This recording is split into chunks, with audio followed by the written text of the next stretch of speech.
Agora para o palco da decisão de logo mais, o Allianz Parque, com Bruno Vicari e Mário Marra. Chegando com as informações e o clima já no palco do jogão. Tudo bem, Bruno? Bom dia. Maravilha, Bel. Bom dia para você, para todos que estão nos assistindo agora. São 10 horas, 2 minutos. A União Sinistra segue por aqui, hein, Mário Marra? Tamo aqui, Bruno. Tamo junto. Seguimos firmes. Desde segunda-feira estamos por aqui. Hoje, claro, chegou realmente o grande dia do confronto entre Palmeiras e Atlético. Sai hoje aqui mais um semifinalista da Conmebol Libertadores. E a movimentação aqui, por enquanto, na parte externa ainda é bastante tranquila, mas aqui dentro há pouco testavam o sistema de som. E o sistema de som é testado naquele volume para 40 mil pessoas aqui dentro. Como só tem eu e o Marra e a nossa equipe aqui, 5, eu quase perdi a minha audição aqui. O quê? Não entendi. Oi, Abel, tudo bem? Bom dia, prazer estar com vocês. E ele não sabe, Abel, que de vez em quando tinha também, tá testando aqui também a iluminação, né? De vez em quando ele ficava completamente branco. Era algo diferente aqui do meu lado. Tá rolando isso, Abel. Normal, você sabe, quem está no programa sabe, mas é sempre importante a gente falar dos testes que começam bem antes, né? Para quem está em casa não sabe como funciona o dia a dia de uma transmissão. Agora estão testando realmente a iluminação por aqui também. Bom, Marra, vamos lá. Os técnicos, acho que eles testaram, experimentaram algumas coisas nesses últimos 2 dias. Talvez no Abel nem tantas novidades. Tem aquela questão do Rony, talvez na lateral, Mike ou Marcos Rocha, mas enfim, não deve ser um Palmeiras muito diferente. Já o Atlético, esse a gente não sabe exatamente como é que vai descer em campo aqui, Marra. É isso, Bruno. Assim, concordo com você. Acho que as questões no Palmeiras, elas são pequenas, se é que existe alguma questão. Rony, Flaco Lopes, Marcos Rocha, Mike. Ou, claro, alguma coisa de eventual, né? Assim, do dia a dia, alguém que sentiu alguma bobagemzinha, mas, assim, o time deve ser aquele mesmo time. A novidade para mim é o Rony, e acho que faz sentido avaliar com a questão física dele. Rony, aguenta por muito tempo? Fica aqui no banco. Se não vai aguentar, fica aqui no banco. Rony, e aí, 100%? Professor, 120%. Vai para o jogo. Para mim, essa é a questão. No Atlético, o Atlético treinou ontem. Quer informação? O Atlético treinou ontem. Em algum momento no treinamento, existia a possibilidade do Arana jogar. Mas o Atlético conta, é claro que tem plano B e plano C. Na semana passada, o plano B se tornou o A. Era o Rubens. Tem alguém furando a fila. Dodô tem boas possibilidades de ser titular no jogo hoje, obviamente, se o Arana não jogar. Mas e o Rubens? Talvez vá para o meio, que é a dele. Ele é um jogador de meio campo, ele é meia, foi meia na base, meia de destaque na base, mas como ele é canhoto e tem quebrado o galho, né, pelo lado esquerdo, já que o Dodô estava machucado e que o Arana tinha convocação e de vez em quando tinha uma suspensão, o Dodô foi bem pelo lado esquerdo como lateral, o Rubens foi bem pelo lado esquerdo como lateral, mas o Rubens é jogador de meio campo. O que eu estou querendo dizer com isso? Existe a possibilidade de o time hoje, Abel, ser Everson, Mariano, Nathan Silva, Júnior Alonso e Dodô. À frente do Dodô, Alan, Jair, Rubens. Pelo lado esquerdo, o Dodô sobe menos. Quando ele subir, ele tem a proteção do Rubens. Zaratio, e a minha dúvida aí é, na linha com 4 ou mais aberto pela direita? Hulk e Keno. Mas existem outras possibilidades. Você quer agora ou quer daqui a pouco? Não, vamos lá, Marcos. Tô gostando. Tá gostando do desenho? Uma outra possibilidade que foi treinada, a gente falou sobre isso já há algum tempo, desde aquele jogo da Copa do Brasil, da eliminação do Atlético. Everson, Mariano, Nathan Silva, Júnior Alonso, Dodô ou Arana, Otávio, Alan, Jair, Zaratio, Keno, Hulk. 3 volantes. E ainda com o complemento do Zaratio, que também marca bem, né? E é um bom ponto, então são todos bons pontos, Abel e amigos, porque se o Palmeiras não deve ter muita diferença ou novidades nos nomes, o posicionamento dos jogadores muitas vezes muda, né, Marra? Então, por exemplo, essa faixa da defesa lado esquerdo do Atlético, ela pode ser uma faixa decisiva, porque muitas vezes o Dudu trabalha por ali com o Veiga e com o Marcos Rocha. Não, e vai dar uma confusão pra gente, né? Pela esquerda? Ah, não, pela direita às vezes é pela direita, porque às vezes Dudu e Dodô, isso não fica legal. A gente não vai entender direito na hora da narração do Paulo Andrade. Pois é, então a gente tem que esperar o jogo começar para ver como o Palmeiras em campo vai estar desenhado também, Marra. Porque o Palmeiras, ele tem a versatilidade com os mesmos 11, né? A gente já viu o Scarpa jogar de lateral. A gente viu muito o Scarpa jogar de lateral, a gente viu o Scarpa de um lado, do outro, o Veiga mais adiantado. No Mundial de Clubes, o Palmeiras tem capacidade de alternar o seu jeito de jogar sem mudar o 11, sem alterar um nomezinho ali daquele 11 inicial. E acho também, né, Bruno, que essas dúvidas do Cuca, elas, assim, o Abel já deve ter também, assim, os antídotos, né? Para entender, se jogar o Otávio com um meio mais forte, se jogar o Zaratio numa linha de 4, se jogar o Zaratio mais aberto pelo lado direito, se o Rubens for para o meio, se o Dodô for para a lateral, o Abel já deve estar entendendo e criando situações para isso também, né? A gente sabe que o Rony é uma figura importantíssima nesse time do Palmeiras, fica à disposição também para o Abel Ferreira, para começar jogando ou para de repente entrar no segundo tempo. E o Rony ontem falou sobre a expectativa para esse jogo. Vamos acompanhar. Nós sabemos que, né, a Libertadores é uma competição muito competitiva, né, uma competição que tem muitos clubes que querem vencer, então eu acredito que nós vamos enfrentar, né, no segundo jogo da volta aí, um jogo bastante difícil, né, podemos esperar isso, e a gente sabe que a equipe do Galo é uma equipe que vem de uma derrota, e eu acredito que vem dar a vida aqui, e a gente sabe da importância desse jogo para nós, né, até mesmo para dar continuidade aí na sequência da nossa competição. E eu acredito que está todo mundo focado, está todo mundo concentrado para fazer uma grande partida diante do nosso torcedor, né? Então esperamos, né, e contamos com a força dos nossos torcedores que possam nos apoiar aí os 90 minutos, que com certeza nós vamos, né, buscar o resultado e buscar nossa classificação. Fez aí no Allianz Parque, em especial para o Mário Marra, que trouxe as possibilidades do Galo.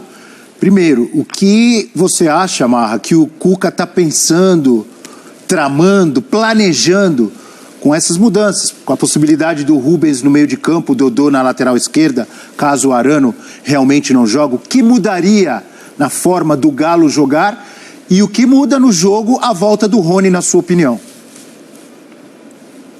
Então, acho que prazer estar com você sempre, Abel. Abel, acho que a volta do Rony, vou responder de trás para frente, talvez você tenha que me lembrar depois. A volta do Rony tira muito da referência. O Rony não é um jogador 9 de jogar de costas, de tomar pancada do zagueiro. Ele é um jogador que bota para correr com o zagueiro adversário e ganha. Porque ele é mais rápido que qualquer zagueiro, praticamente qualquer zagueiro do futebol brasileiro.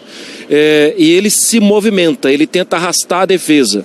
Eu acho que as mudanças que o Cuca deve estar tramando, pensando, passam muito em tentar ter o controle da bola por mais tempo. Por que o Dodô? O Dodô é um jogador que tem muita qualidade técnica, isso é inquestionável. Ele é um jogador que erra pouco passe, é um jogador que guarda posição. O Dodô guardando posição faz sentido ter o Rubens no meio, porque o Rubens pode ser o jogador de ajudar o Keno, e o Keno pode até mudar de lado, ele e o Zaratio. Então, tendo o Dodô não vai passar tanto, não vai ser tão agressivo, não vai chegar até a linha de fundo, pode até chegar, mas uma vez ou outra, e pode ter o Rubens por aquele setor. A velocidade na condução da bola pela esquerda pode ser com o Rubens ou com o Keno. Então acho que passa por isso. O que o jogo da semana passada mostrou para o Cuca? O time está ali. O time do ano passado, ele dá sinais de que ele não está sepultado. Ele jogou durante um bom tempo contra o Palmeiras. O time não se sustentou. Então talvez ele esteja pensando em encarar um meio mais forte em determinado momento do jogo, tendo aí o Otávio, fez 1-0, a pressão está forte, vai levar esse negócio para os pênaltis, e aí coloca mais volantes, coloca mais o Otávio para jogar, sendo até que o Rubens pode fazer isso também, para dar uma segurada e ter volume de jogo no meio. Para mim, essas são algumas questões que têm passado na cabeça do Cuca. Abel, acima de tudo, são confrontos muito equilibrados entre Palmeiras e Atlético. Um exemplo, aqui no Allianz Parque, neste estádio, desde sua reforma, são 9 confrontos. São só 2 vitórias do Palmeiras, 6 empates e 1 vitória do Atlético. O curioso é que essa vitória do Atlético aconteceu justamente quando o Cuca era treinador do Palmeiras, time campeão brasileiro de 2016, só perdeu um jogo em casa, justamente o jogo pro Galo. E naquela época isso foi muito comum isso, né, Bruno? Era igualdade em Belo Horizonte e igualdade aqui também, né? Quer dizer, naquela época ela continua até agora, né? Isso tem sido real até agora. Ainda vivemos essa época do equilíbrio por aqui, viu, Abel? Valeu, muito obrigado, Bruno Vicari e Mário Marra, ao vivo, lá do Allianz. Palco do jogo de logo mais entre Palmeiras e Atlético Mineiro. E agora há pouco tinha uma pergunta aqui na nossa tarja, aqui embaixo, né? E a pergunta era o seguinte: quem sai para a volta do Rony? Mas será que tem essa dúvida? Para mim é claro, sai o Flaco Lopes, né? Ele não vai tirar o Scarpa ou o Veiga, ou vai? Não Vocês deve. veem essa possibilidade? Não deve, né? Não deve. Não, ele não fará isso. Hoje é o Flaco. A volta do Rony é a volta de um jeito do time jogar, que aliás é o jeito que o time está mais acostumado a jogar. Então, claro, como disse o Marra, depende muito da condição física do Rony. Por quanto tempo o Rony, né? Porque com o Rony é um jeito de jogar, sem Rony é outro jeito de jogar. Você vai apostar nesse jeito de jogar de início ou mais para frente. Essa estratégia eu acho que o Abel ainda deve ter já definido, mas enfim, aí há alguma dúvida. Agora, em relação a quem sai para entrar o Rony, não tenho dúvida nenhuma, né? Sai o Flaco Lopes. E nesse jogo de ida deu para perceber que isso também passa por entrosamento, tempo de trabalho. Esse grupo do Abel se conhece muito bem. Esse grupo contando com o Rony, esses 11 jogadores que ele coloca quase sempre, se conhece muito bem, assim. Visão periférica, sabe que o companheiro está ali pronto para receber a bola. O Flaco Lopes, ele ficou muito preso à marcação do Atlético e ele ficou sem função, sem a bola. A bola não chegou muito nele, o Atlético foi uma pressão danada, principalmente no primeiro tempo, e ele ficou sem função, ele não soube muito o que fazer sem a bola. E aí o Marra falou muito bem, né? O Rony sem a bola, ele pelo menos atrai a marcação. Vamos fazer uma rodada de palpites para ver quem passa logo mais nesse Palmeiras e Atlético Mineiro. E eu vou começar aqui. Vai ser uma espécie de ordem alfabética. Então, Abel, pronto, eu sou o primeiro. O meu palpite. Oba! O meu palpite para logo mais é Palmeiras 2, Atlético Mineiro 0, no primeiro tempo. No segundo tempo, reação do Galo. 2 gols de Hulk, voltando a arrebentar. 2-2. Pênaltis. Para desespero de mais de 40 mil e de milhões de palmeirenses por todo o Brasil, porque o Palmeiras não tem se dado bem nos pênaltis. Mas hoje o Everton brilha e, no meu palpite, o Palmeiras passa nos pênaltis. Mari Pereira. Ordem alfabética. Celso Zelt. Ordem alfabética, então tá bom. Celso Zelt, vamos lá. Muito bem. Mas poderia ser professor. Mas Celso Zelt, ordem alfabética. 1-1. Também seria... 1-1 e pênaltis. E aí, palpite em pênalti é demais, né, gente? Não, tem que dar. Palpite em pênalti? Tem que dar palpite em pênalti. Eu dei Palmeiras. Palpite em pênalti? Você deu Palmeiras? Sim. Então eu dou Atlético Mineiro. Boa. E agora, seguindo a nossa ordem alfabética, Mari Pereira. Eu acredito penalidades também, mas vou fugir para não ficar muito igual aqui no programa. Eu acho que vai ser... Sobrou só 0-0. Não, mas eu vou tirar dos pênaltis. Acho que vai ser 3-2 pro Palmeiras. 3-2 Palmeiras, com emoção, então, também. Com emoção, até o fim. Muito bem. E terminamos com Rafa Marques, os nossos palpites, para ver, então, temos 2 palpites aqui dizendo que o Palmeiras chega às semifinais, 1 no Galo, e você, Rafa? Para mim, o Palmeiras passa, o Atlético faz 1-0, vai ter uma proposta para poder abrir o placar, mas o Palmeiras tem uma capacidade de se reestruturar nos jogos. Isso foi mostrado, inclusive, no jogo de ida disputado lá em Minas, e vai virar para 2-1. 2-1 Palmeiras e o Palmeiras semifinalista. Aliás, 2-1 Palmeiras e o Palmeiras finalista. Eu estou acreditando piamente numa nova final Flamengo e Palmeiras na Copa Comebol Libertadores. E eu falei que os 2 gols no empate, meu palpite foi 2-2, 2 gols de Hulk, então vou falar os gols do Verdão também, não vou fugir disso. Claro que Rony vai fazer um gol. O Mr. Libertadores Rony sempre deixa o dele. E para variar, teremos um gol de cabeça de escanteio, cruzamento de Gustavo Scarpa e gol de Gustavo Gomes fazendo 1-0, Rony fazendo 2-0, 2-2 Hulk. Tem que lembrar disso amanhã. Pode lembrar, 2-2 Hulk e o Everton goleiro da seleção brasileira, não o Everton, não Alisson, nem Ederson, o Everton. Tem que ser filho de alguém para jogar no gol da seleção. Ederson. Quer dizer, então, pelo seu palpite, o Palmeiras, o Galo está devolvendo aqui o que o Palmeiras fez em Minas, é isso? Sim, vai em busca do empate. 2 de quem está em casa. Só que não tem terceiro jogo. Tá. Vai para os pênaltis. Interessante. Tem gol fora. E o Everton... Sorriso para... Mas hoje não é dia de sair do muro, mas esses corneteiros aí da edição, né? Da chefia do F360, eles querem a foto pra gente ser cornetado amanhã. Então tá bom, vamos pra foto.